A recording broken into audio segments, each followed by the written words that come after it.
Бачите, отак у нас працює Конституція, у нас так працює поліція. За що ви його арестовуєте, ребята? Люди, не платіть податки, закривайте свою підприємницьку діяльність, не платіть цим паразитам. Не платіть податки, не отримуйте цих бандитів. Бачите, за наш... Не отримуйте цих бандитів за свої податки. Не платіть комуналку.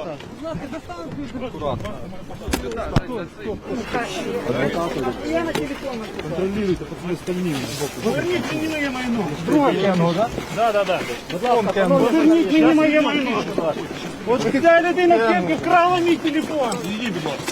Зніміть цю людину кепки, вона вкрала мій телефон.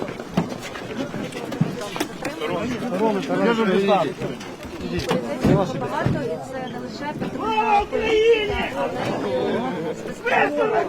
Будь ласка, шановні журналісти, тримайте дистанцію і відповідальність для вашої ж безпеки. Шановні журналісти, будь ласка.